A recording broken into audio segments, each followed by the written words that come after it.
evening. I would like to welcome you all to the September 10th, 2008 public hearing of the Board of Architecture Review. We appreciate all of you in attendance here this evening. My name is Derek Wingfield. I'm the acting chair, and I'd like the other members of the board to introduce themselves tonight, please. Jim Dickinson. Nathan Billings. Thank you, gentlemen. The board was established by zoning ordinance in 1958. Our first historic district was Gratz Park, and we now have a total of 14 historic districts. The board, which is appointed by the mayor and conferred by the Urban County Council, is part of the Division of Historic Preservation. The Preservation Office maintains a full-time staff to assist you with your projects. The board encourages and recommends that applicants use them as a resource. The Preservation Office is located at 101 East Vine Street, Suite 220. It is our procedure to consider applications in the order in which they are listed on our agenda. In each case, we will have a presentation by the staff and hear any additional comments from the applicant. The board will then ask questions or make comments regarding the application and then hear comments from any other interested parties. The chair will then ask the board members to enter a motion. If you wish to address the board, please come to the microphone, state your name and address for the public record. We would also ask that you please write your name on the sign-in sheet by the door so that the information may be recorded correctly. I would like to note the following staff approvals before we begin our review of applications. There are certain items that the staff can approve, eliminating the necessity for all applicants to appear before the board. Tonight there are a total of 8 approved applications noted on today's agenda, and I'll read those quickly into the public record. In the South Ashland Central Avenue Historic District at 284 South Ashland Avenue, replace windows and solar tubes. In the Aylesford Historic District, there are 2 staff-approved COAs. 323 Clay Avenue, renovate structure, and at 321 Linden Walk, replace roof and repair soffit. 2 in the Belcourt Historic District, 221 Bell Place, replace deteriorated tree, and at 257 Bell Place, replace a deteriorated tree. In the South Hill Historic District, at 215 South Limestone, renovate rear retaining wall, and 2 more in the western suburbs, 719 West Main Street, renovate structure, and at 727 West Main Street, repair chimney. We'll now proceed with the Certificate of Appropriateness applications. The first case is in the North Side Historic District at 319 North Broadway, chain stoop and stair designs. Is that applicant present? Ma'am, if you'd like to come forward and give us your name and address, please.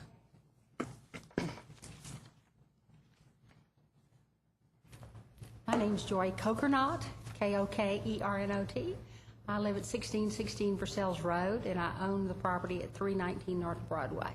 Thank you very much. Have you had an opportunity to read the staff's findings and recommendations regarding the case? Yes. Are you in agreement with them? Yes. Oh, excellent. Is there anyone in the audience who would like to speak to this case? Does anyone on the board have any questions for the applicant? I have one small question. Sure, absolutely. I talked to Greg Hosfield, who's designed them, and the carpenter suggested just using one more support under the stairs, of course made out of treated lumber. And it's not aesthetically, doesn't change the design. Sure. So I think a structural addition like that Yes, would right. be absolutely fine. Yes, okay. The chair would entertain a motion. Mr. Chair, with respect to case number 02500319-C, 319 North Broadway, I move that we accept the staff recommendations and issue the certificate of appropriateness with the 3 recommended conditions as made by the staff. Thank you, Mr. Dickinson. Is there a second? Second the motion. Thank you, Mr. Billings. Any discussion of the motion? All those in favor of the motion signify by saying aye. Aye. Any opposed? Motion carries. Thank you very much. Thank you very much.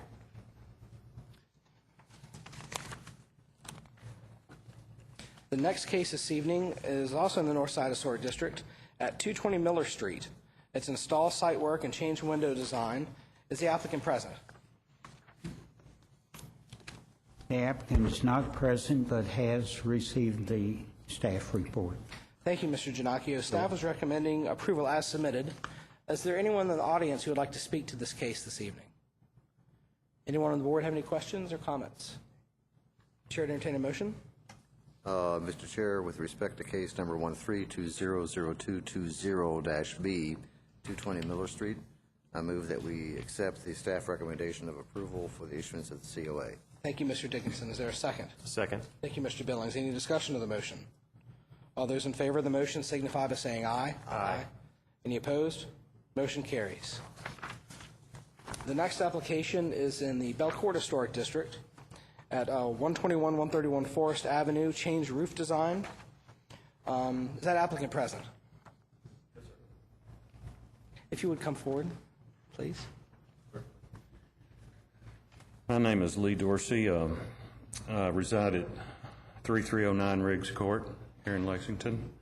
And the application is, I'm the owner of 121-131 Forest Avenue. Thank you, sir. Have you had an opportunity to read the staff's findings and recommendation? I have.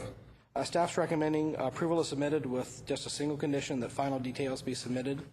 Are you in agreement with that? I am. Excellent. Glad to hear that. Does anyone in the audience wish to speak to this case? Does anyone on the board have any questions for the applicant? None. Chair to entertain a motion.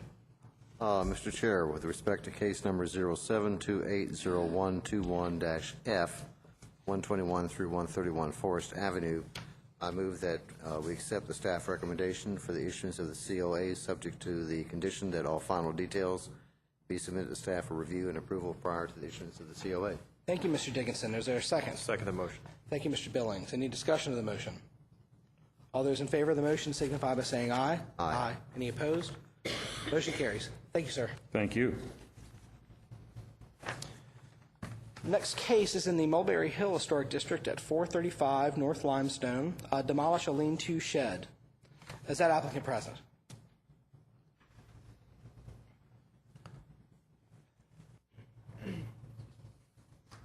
Good evening. I'm John DeHart with ThoughtSpace Architects. I live at 431 North Limestone.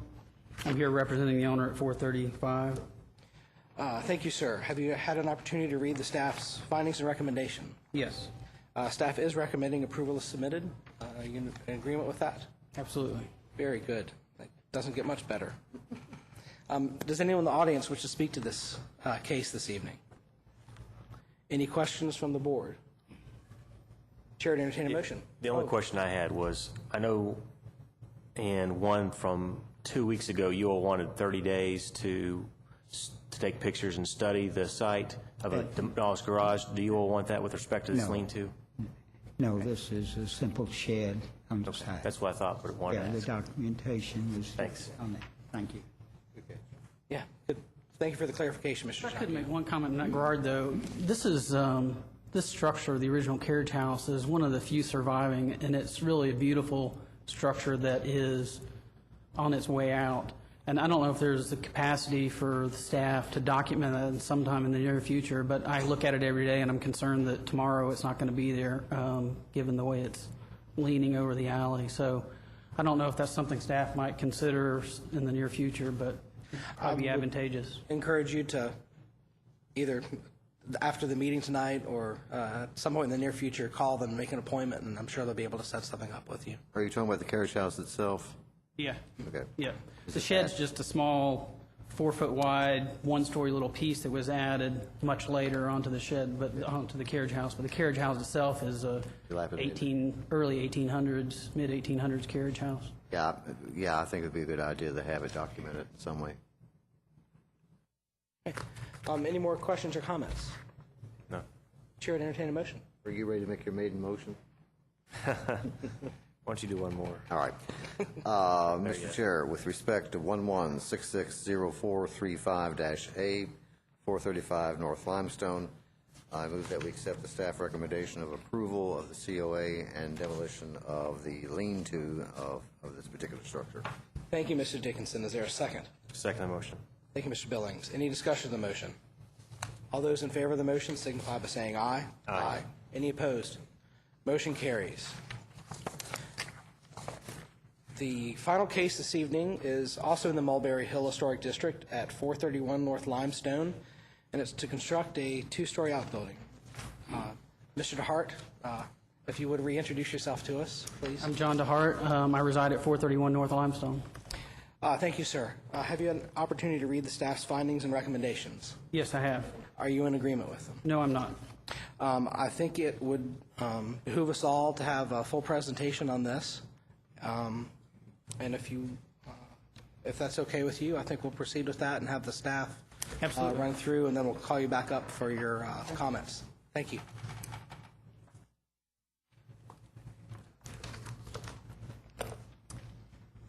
This is the case at 431 North Limestone, and it's to construct a two-story outbuilding.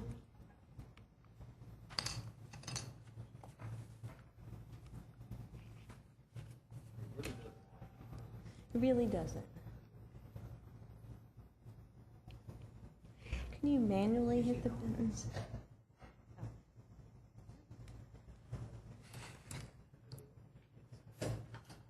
Ha, okay. 431 North Limestone. This is the house. Here's the rear of the structure. The applicant has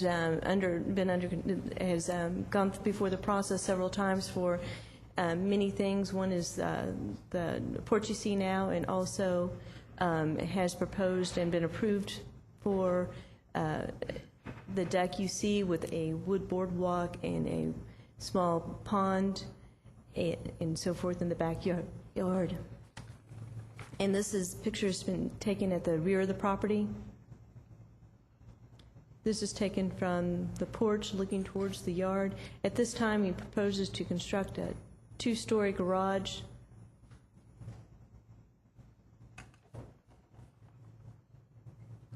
This is some material left over from a previous garage that it will be reused within the garage itself, within the proposed garage. These flags outline walkways that were proposed and will be built in the near future.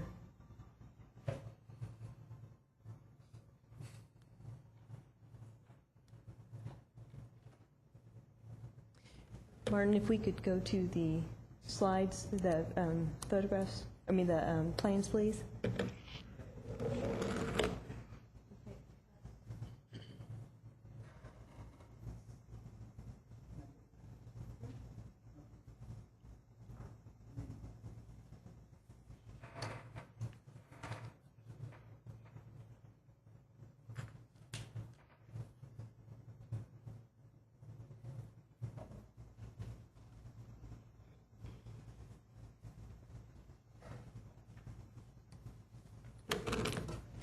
The owners are now interested in constructing a garage in the rear of the yard. The garage will be approximately 45 feet by 25 feet with a height of 22.6, and it will have two 18-foot bays, really 4 bays with windows on either side.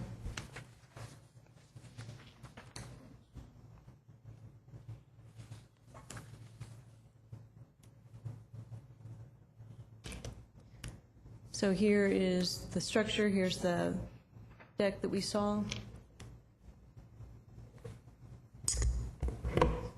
The deck we saw in the photographs, and then the garage. Garage will be set back 10 feet from the alley, and then we'll be 1 foot 6 inches on either side of the property line. And these are the boardwalk areas that would lead to the garage and back to the area. Each garage bay will be 18 feet and have a pedestrian door with an auxiliary door here for entrance inside the interior of the yard.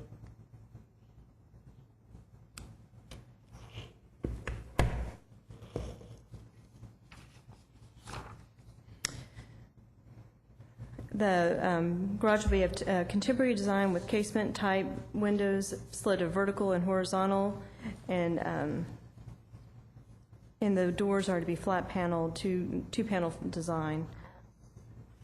The owner conveys in his goals in an email that this project presents the building skin as an opportunity to express an overlap of 3 pragmatic elements: external function of expression, external enclosure, and external finished material. The owner, again, expresses his statements about the garage, saying the interaction and play of the elements allows for the introduction of an expression of siding of garage houses and tobacco barns while allowing a straightforward representation of functional expressionism. This is a simple box with windows displaying the functional arrangements of interior spaces. It is wrapped in smooth cementous board as a weatherproof membrane, rough sawn, wood siding, and green screen are used as finished materials, while other elements, cementous board and windows, are slightly exposed. This allows for the transformation of historic scale and materiality to the form. New paving is proposed for the 10-foot length of the driveway in the front of the garage. Guidelines are included for your reference. The proposal to create a boardwalk system close to the grade level is found appropriate in accordance with Guideline 13.3. New boundary definers should not be visually dominant, intrusive, or suggest a false sense of history. The concept of constructing a contemporary garage, an outbuilding along the rear of this alley, is within the guidelines. However, the size, mass, and scale of the garage requires further discussion. The proposed garage is found to be too massive for the site in the alley in the Mulberry Hill Historic District. While placing a secondary structure along the alley edge is not inconsistent with the rhythm of the alley and the yards, the height, the scale, and the mass of the proposed structure as designed is too massive and intrusive for the site and the alley. The proposed garage is described by the owner as a symbol box, and the shape of the box as designed creates a large scale and mass than other secondary buildings along the alley. Guidelines 18-4 and 35-4 state respectively, new principal structures should be appropriate to the site which they are located, and the complexity of building form and shape should be compatible with adjacent buildings. It should be noted that there is a 1.5-story carriage house outbuilding on the neighboring property that has an undulating roof line that softens the volume of the building along the alley. The proposed 4-car garage guest house is higher than the existing carriage house and outbuilding. In addition, as proposed, the garage creates a large vertical mass that is not appropriately scaled for a secondary structure such as a garage. Guidelines 35-3 and 35-7 state, respectively, new outbuildings should have the same number of stories or be within 10% of the average height in adjacent buildings. The proportion, directional emphasis, and rhythm of new buildings should reflect the predominant proportion, emphasis, and rhythm of adjacent surrounding buildings. The loss of green and open space necessitated by this proposal is within the guidelines. The proposal would eliminate green space, however, the yard will still have ample amount left for the proposed plan.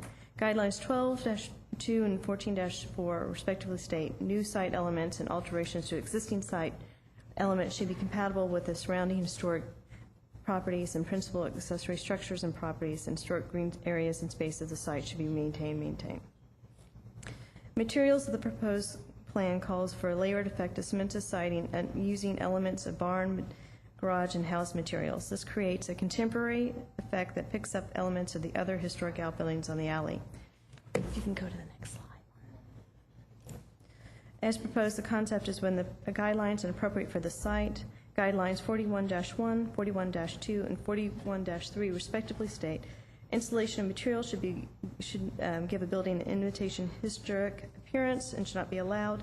Materials should be in scale with the building in which they are located and should be compatible with the materials on the adjacent surrounding buildings. In areas where strong continuity of materials, texture, and material color is a factor, the continued use of the material is strongly recommended. Recommendation: staff recommends disapproval of the garage outbuilding as designed. Staff recommends approval of the wood boardwalk. You should note there are 4 letters of support that each board member should have received, and the applicant is present. Thank you, Ms. Armstrong.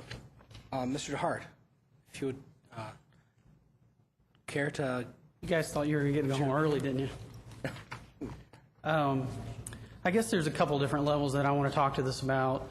There's a few images just to share with you kind of where I was thinking when we first started sketching and talking about this. It's really kind of a guest quarters and a 4-car garage below. Could you show those kind of barn photographs, please? Since coming to Kentucky, I had childhood connections here, but I moved here formally 11 years ago, and I've always been fascinated with this image you see here. It's not such a great photograph. It's kind of difficult to get.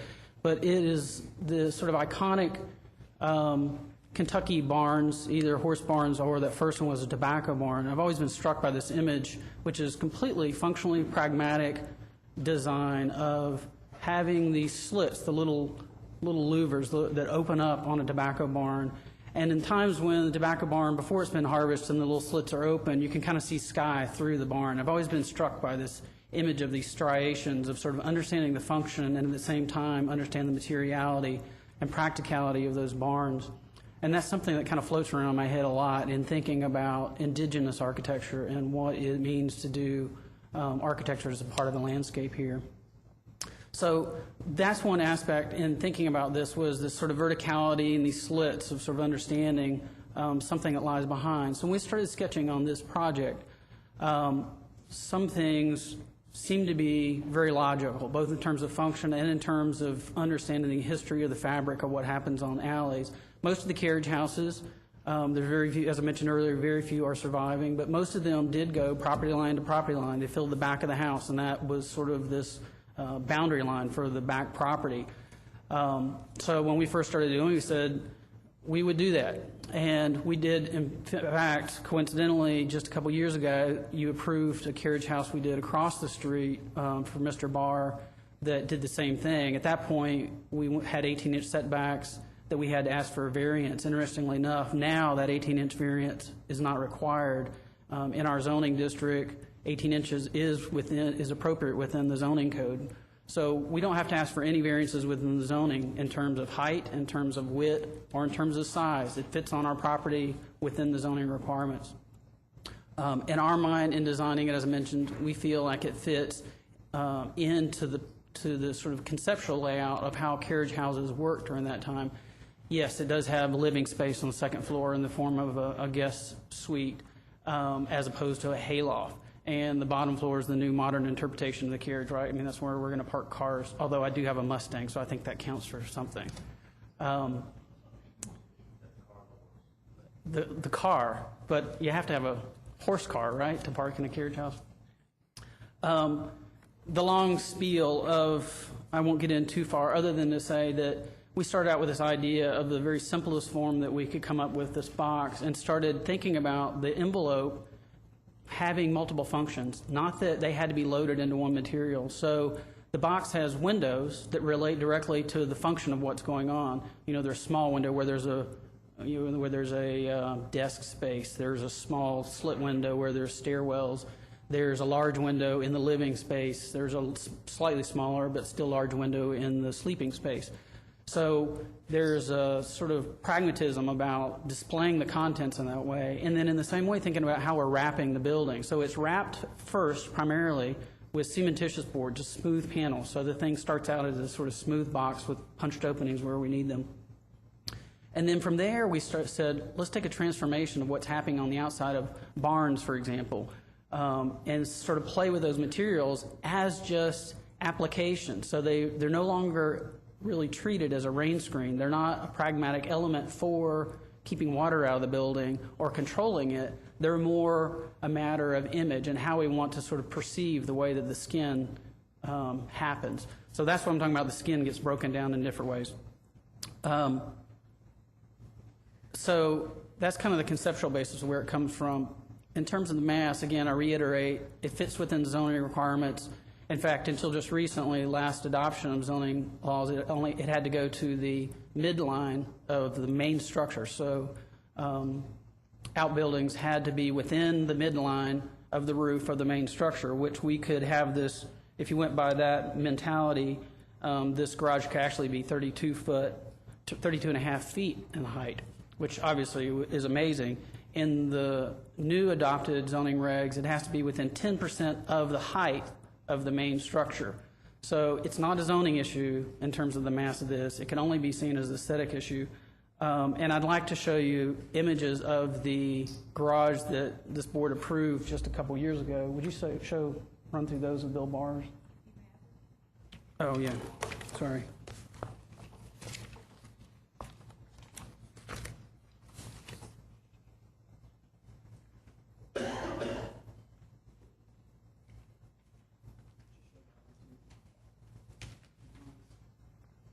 Just for a point of reference, this is the This is the carriage house next door that I was talking about.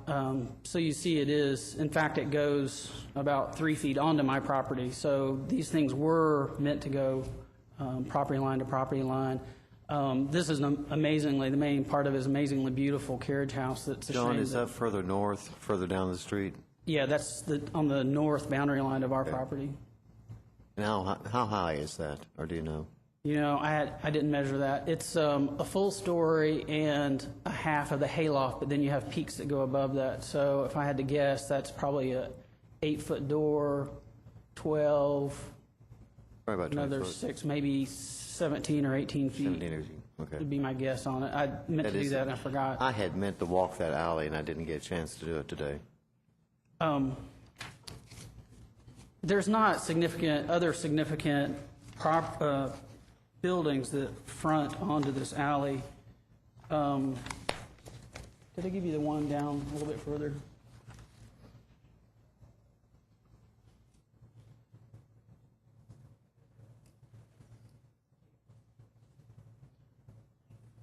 This is across the alley, which isn't in a historic district. The Mulberry Hill stops at the center line of the alley. But this is what my backyard looks onto on North Upper. So they're very large 2-story houses. There are no carriage houses on that side. The lots are much shallower. They're not nearly as deep as they are on our side of the street. And so it's questionable whether they ever had carriage houses on that side. Bill Bars, you can just run through these images. These are all images of the carriage house that we did at 404 North Limestone a couple years ago. Very, very similar concept, a little bit different take on the skin of how the building works. Our garage we are proposing is a full bay wider. It's, I think, 20 inches taller than this one. But as you can see from this carriage house works really well, I think, for this piece of property, and it is taller than other adjacent garages on that alley. The courtyard side of this, the interior side of it, this lot is considerably smaller than our property is, but so it makes a much more intimate space. We are blessed to have a much deeper lot, so we'll still be able to have significant green space and a pretty good sized pond that'll be along that deck you saw earlier. I'm sorry? Is this your personal property or your? This one or the one we're applying for? The one you're applying for? Yes, this is where I live. Okay. And you're saying the garage you're proposing is 20 inch higher than the bar property? Yeah, I think it's 20 inches higher than the bar property. Almost 2 feet? Yep. Okay. This property was actually a real squeeze because at that time the zoning required it be within the midline. His house is not nearly as tall as our house, so we had to squeeze every inch out of this thing, and it caused some structural gymnastics to do that in order to make it happen. I would like to avoid that with mine. So I guess, do you have questions about the design intent or the massing of it? Let's see if the board does. Mr. Dickinson?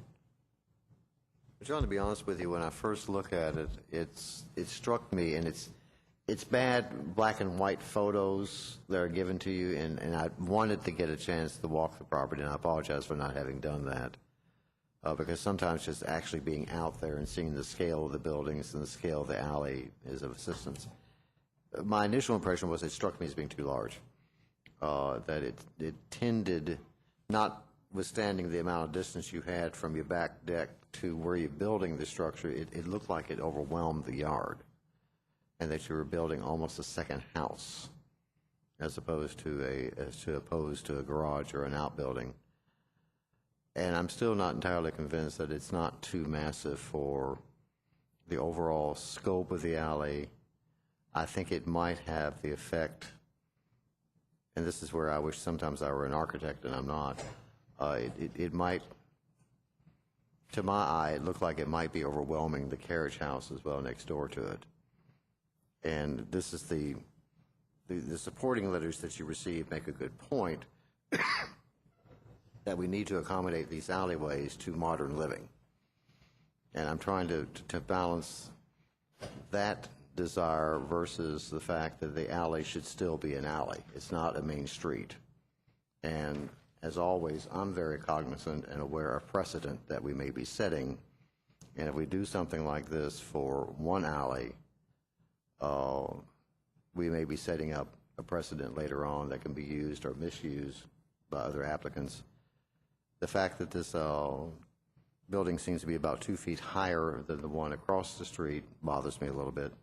And I'm just wondering, I had two questions. One is, normally you bring things to us for a conceptual review. Did we go through a conceptual review on this one? No, the kind of background behind this is my father died a few weeks ago, and I'm trying to accommodate some needs of my mom for a place to live. And so we've kind of rushed the entire process. And in fact, in negotiations with Amelia, she asked if I would consider a 3-bay garage, and I just can't. It doesn't, I need enough bedroom and living room space for her to live there comfortably, so it kind of sets the size, and it's a make or break. Either I do it this, or I don't do it at all at this point, because a 3-car garage will not meet the needs.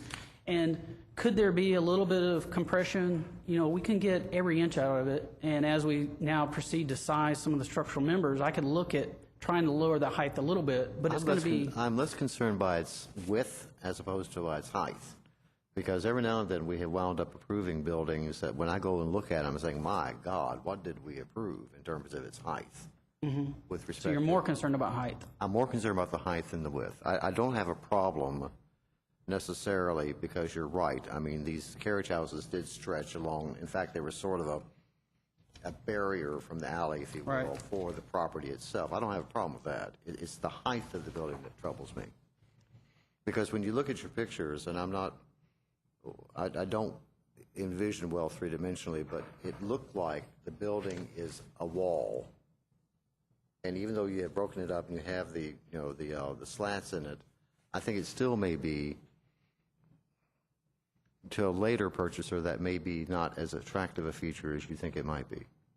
Well, I could potentially get some inches out of it. I can't get 2 feet out of it. It just will not work structurally for me to do that. And I find it curious that Amelia did, typically Amelia said, let's just table this thing. I mean, in this case, she's just recommending disapproval altogether, which I find interesting. And we may have Amelia talk Again, about that. part of it's compression of schedule. If I don't get approval, I can't get the garage constructed before fall, so that I can't get footings in, which means I have to look at other living accommodations, and so it's kind of it's pointless. Tabling it is pointless. Tabling is the same thing as denying it in this case. Okay, well, I wasn't, normally the table is sort of a signal to us saying it can be worked with, and I'm not seeing that right now. Oh, how much can you take off of it, I was just looking at the section while you were talking, trying to sort of play through my mind. I think I could maybe get 8 inches, I think, out of it pretty easily. Okay. More than that might be a tough sell, but, I could work on it. I think a foot would help if you could do it, roughly. And I'm just one person. Derek may love it, and I'm not dead set against it by any means. It just struck me as being too massive. Thank you, Mr. Dickinson. Mr. Billings?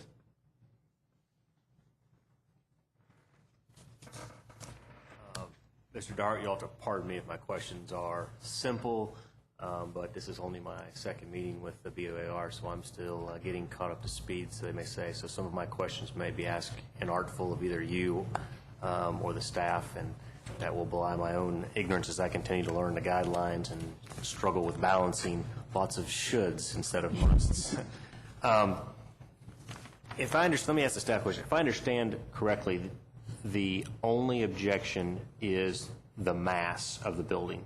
Is that correct? From the staff report, you gathered that the mass and the scale is too large within our guidelines. Okay, but that's the only objection you all have. You don't have any problems with using the green space up. I know you cite a lot of guidelines in here, and I don't see any problems with that. I just want to make sure that I focus my questions on the areas of concern. Is my understanding correct? That is correct. Okay. You said you were sort of guesstimating. I've walked this alley I don't know how many times. I live right around the corner on 4th Street. And I'm familiar with the carriage house next to it. Do you know the top of the steeple in the center of that carriage house? No, I wish I had struck a tape on it today. Well, I wouldn't get on the roof, number one. But I meant to actually put a tape on it this afternoon to see what the gable end is.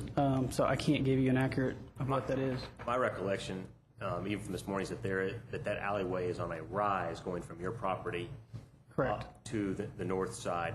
Do you know the drop from what I would call let's say the north side Yeah. of that carriage house to the bottom of your lot, what the drop there is? Yeah, it's actually interesting you bring that up. It's Old Mulberry Hill, which terminated on the property at the end of the street that borders on 5th and Lime. And over the years, that has sort of terraced. And those lines still move around. Even in the last 5 or 6 years, I've noticed the grades still kind of shift a little bit. We have rounded it off. There was 2 full cross ties when we bought the property, railroad cross ties, that acted as a small retaining wall to the property on the north of us. So I would say those things are 6 or 8 inches, so it's a foot to 16 inches probably was what the differential is between the property on our north and what our backyard is.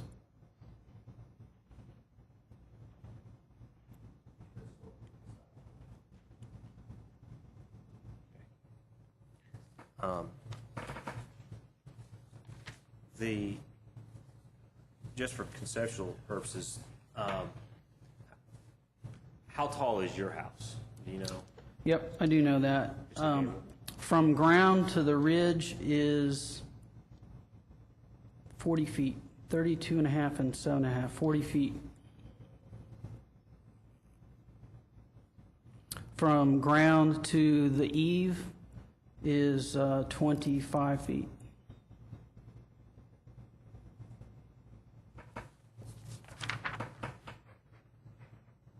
So this will still be below the bottom of your eaves in the front.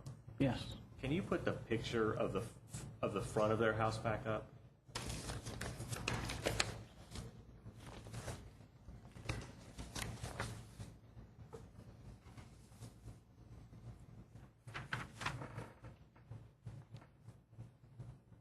And I guess, thinking about your comments, just to interrupt you for a second, about, obviously it is a wall. I mean, it's very strongly a wall at the back of the yard. But if it works, and it is a little bit taller than Bill Barr's garage, but if it works at his, where you are anywhere from 2 foot away from the garage wall to at the most 25 feet away from it, where in my backyard you're actually 75 or 80 feet away from that wall, it's a radically different proportion to think about how looming that mass might be when you've got that vantage of distance. Yeah, and I keep forgetting how deep that yard is that you have. That's almost like my yard over in Transylvania. It's a very deep yard. Would a pitched roof help soften that look? The problem is going to be, it hurts me. That might actually resemble more the barn that you're trying to create. Yeah, and we started out sketching in that way, and the problem is that you kind of have, if you add up height you need for a garage, structure height you need for a ceiling inside, anything in a pitch roof is just adding more mass to it. And when we looked at those renderings initially, we were just kind of like, whoa, that's Too big. really looks too big. And the problem again is perspective. How far from the alley, you could never appreciate the pitch because you couldn't get far enough away from it to ever see it. So it's really a matter of what's it look like from the interior, which I think that it's probably better keeping as low as possible. I didn't mean to step in on your questions, Nathan. Let me ask one question. Why don't you go ahead? I want to look at this. Oh, absolutely. I actually think this is actually quite successful.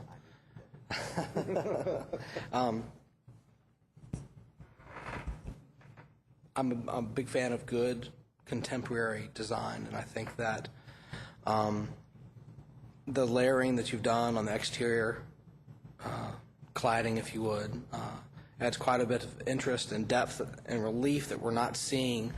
There's going to be shadow play that's not, that doesn't come through in the renderings, and it doesn't come in 2 dimensions. I think that if you can bring it down to 8 inches, that's great.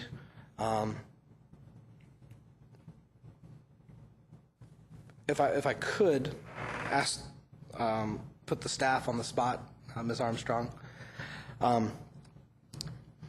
Would you say that you were more concerned with a particular dimension or just overall?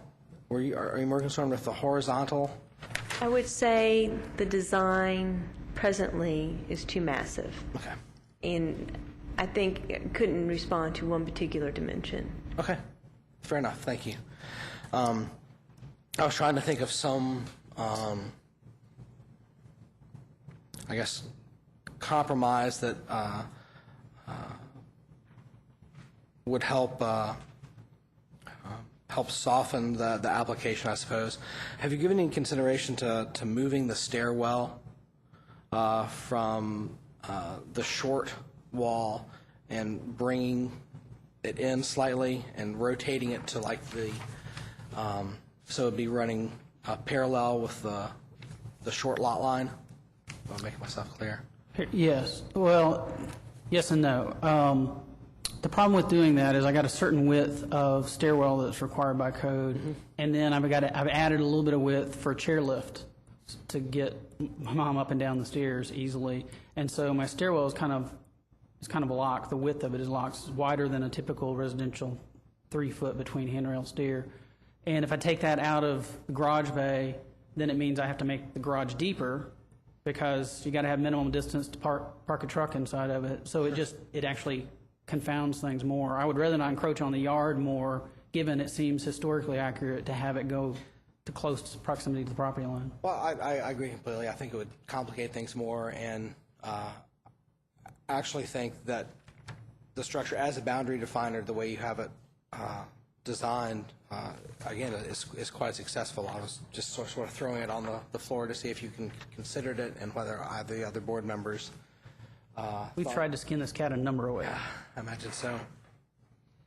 Might have come up with any alternative solutions. Yeah, please come. If I can, in. thanks for putting that up there, Amelia.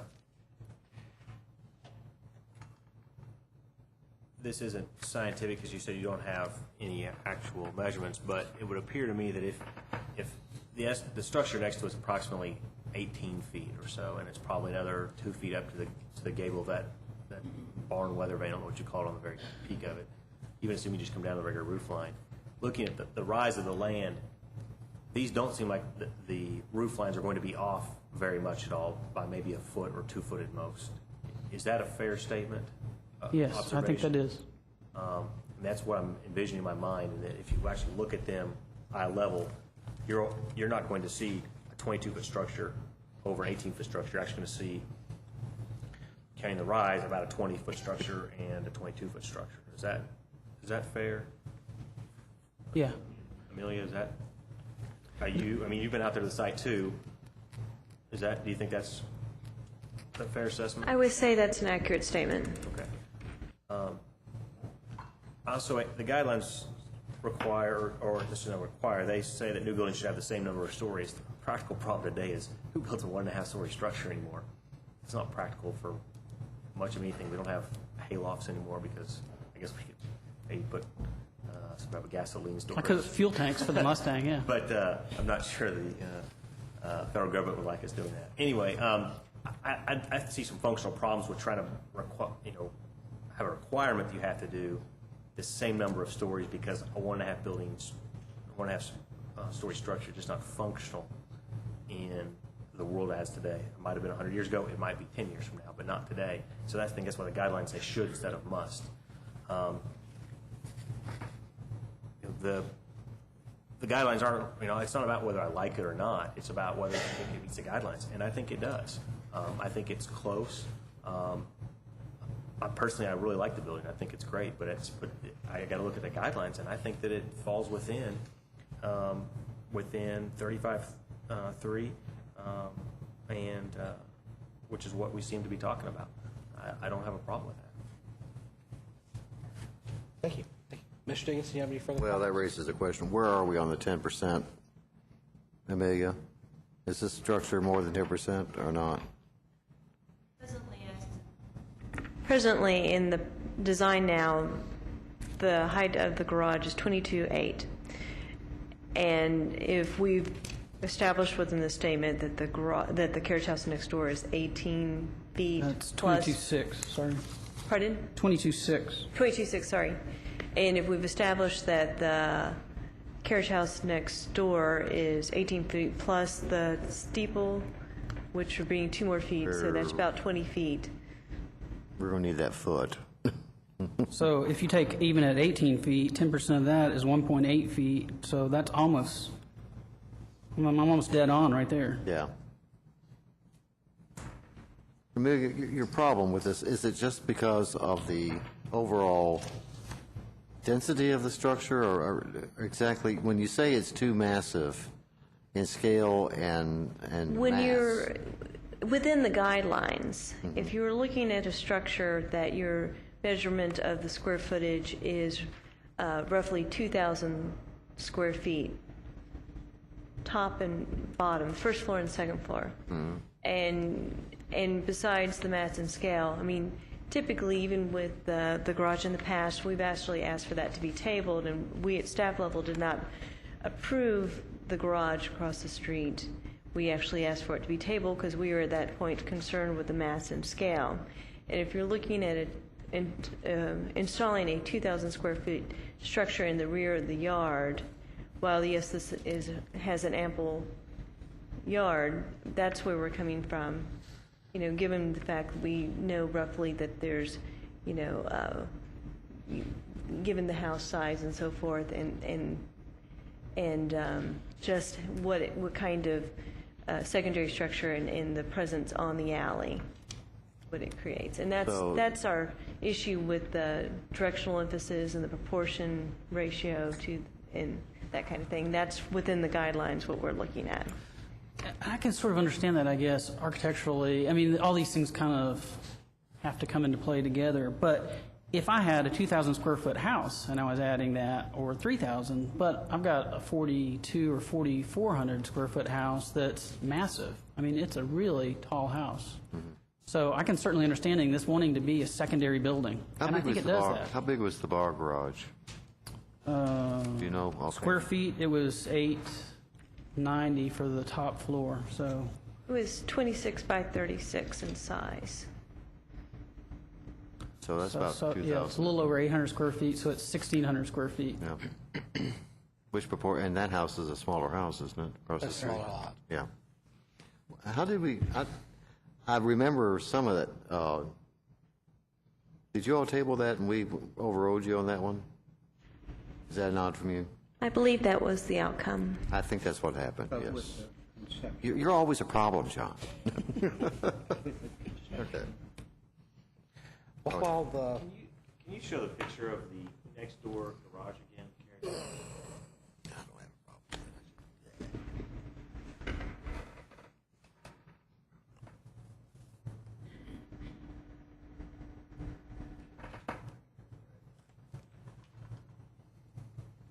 I think that alley one's a better picture. Oh, well, okay. I actually have pictures of it from the Oh, okay. other slideshow. if I could ask the audience, is there anyone in the audience who would like to speak on this case this evening? I think we should note for the record, there are several supportive letters from Linda Carroll and her son, Patrick Morgan, as well as... Mr. Barr and the adjacent property. Right. What I'm trying to look at is how far back is the current carriage house on the northern lot, 435?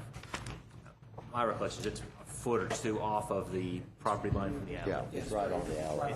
Or maybe even right on it, yeah. Yeah, it's about, it might be easier than that. It turns really dark, but from the asphalt to the face of that, it's about 18 inches, maybe 2 foot. It's right there. So we're setting back, How deep is that carriage house?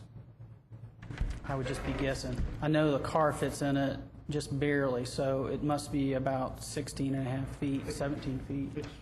It's the same depth as the shed. The same depth as the shed? Okay.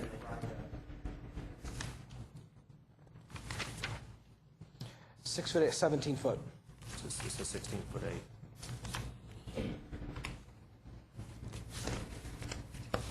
You know, that's a massive structure when you look at it. Yeah, it's a large structure. I'm sorry? When you look at the carriage house, that's a pretty massive structure, too, when you look at it.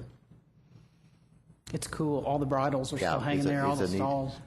It's a neat building. You think it's 18 feet to the roof line or 18 feet to the top of the spire? Or- I think it's 18 feet to the roof line, and that was just looking at images and knowing that that door is about an 8-foot door. So 17 or 18 foot to the ridge, and then plus the cupola. My guess is that's going to be 22 to 23 feet if you count all the spire. I know that may not be an actual structure, but as far as the actual total height of the building. If that building's only 6'8", your planned carriage house garage will be actually set back 10 feet. So you'll actually be behind this as you're looking at it from the alley. Yes. Is that correct? So it's not going to be one facade No. all the way across. No, because you got to have, well, first of all, there's a zoning requirement of a 10-foot setback, but you also have to have a skirt in order to be able to make the turn off the alley to get into the garage doors. So that's actually going to reduce the mass of the structure as well because visually it's behind the it's Yeah, from the behind- alley side. Behind from the alley side, it'd be behind that carriage. Good point. Gentlemen, anything else? All right. Staff has recommended. Mr. DeHart, do you have anything else? No, I'm good. Thank you very much for your time this evening. Sorry to keep you so late. No, That's all right. please. Staff, do you all have any other points? I know you guys came a lot of questions, but I don't want to miss anything if you all have something more. Not at this time. Okay. No one from the audience wishes to speak, so the chair will entertain a motion.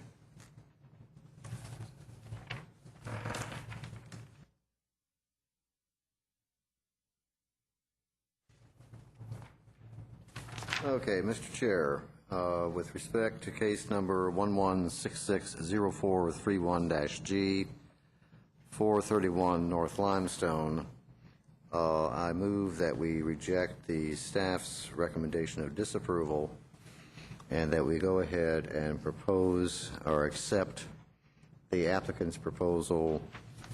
John, were you in agreement to reduce it by 8 inches or so? If we could say reduce it by 8 inches, and I'll try to get more. Okay. But I don't want to be restricted least. to try and get 12 inches or whatever I it is. understand. That the proposal be accepted as is, but the height be reduced by at least 8 inches, if not more, if possible. In making this motion, I'm looking at the guidelines, and I find, based on the testimony and the presentation of the evidence at this hearing, that under guideline 35-3, this building has the same number of stories, or approximately the same number of stories, and is within 10% of the average height of the adjacent building, that being the story-and-a-half carriage house, that the complexity of the building is, in fact, compatible with the adjacent buildings, and that its scale and mass is not so overwhelming in relation to the main principal structure on this property, that it is proportionate to the approximately 4,000 square foot house that is on 431 North Limestone. I further find that the proportion, directional emphasis, and rhythm of the new building does in fact reflect the predominant proportion, emphasis, and rhythm of the adjacent surrounding buildings, that its own openings are in fact compatible in scale and size. Anything else I need to add? I think you have it covered, Mr. Dickens. Okay, that's my motion. Could we also ask for the details and Thank you. final plans come back And to that the staff? details and final drawings be resubmitted to COA, or to the board, or to the staff, rather. I'll get out in a moment. Anything else? That covered all, Rochelle? Okay. Thank you. Is there a second to the motion? Second the motion. Thank you, Mr. Billings. Any discussion of the motion? Yeah, I want to add a couple comments. One is, I don't like overruling the staff. They do a lot of hard work, and I can understand their concerns. We have tussled extensively with how to deal with infilling projects along alleyways And I will just state, and I probably don't want to ever look at my comments again, but I keep saying these things have to be evaluated on a case-by-case basis with a goal that we not be arbitrary and capricious in our determinations that the staff recommendation be rejected. I'm favoring the motion, or I'm making the motion because I believe with respect to this particular property, given the size of the lot, given the size of the principal structure, and given the contemporary architecture, which we do like to encourage, I think this particular building does actually work relative to the alley and relative to the main mass, unlike some other proposals we have seen, which didn't work and which crowded in too much building on too little a lot. Mr. Dickinson, I thank you for those comments, and I concur with them completely. I think that we can only, look at these on a case-by-case basis because every lot's different, every design's different, and certainly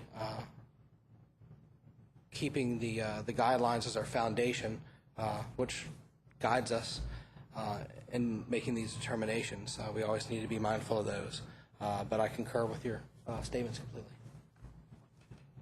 Looking at guidelines 35-3, 35-4, 35-7, and having heard the evidence presented by both the staff and Mr. DeHart in this case, I concur with Mr. Dickinson that examining the secondary structure in light of the neighboring carriage house, the lot in question, the setback off the rear alley, and the mass of the principal structure, as well as the surrounding principal structures, I find that the proposed garage as amended here today falls in compliance with guidelines. Thank you, Mr. Vance. Any more discussion? All those in favor of the motion signify by saying aye. Aye. Any opposed? Motion carries.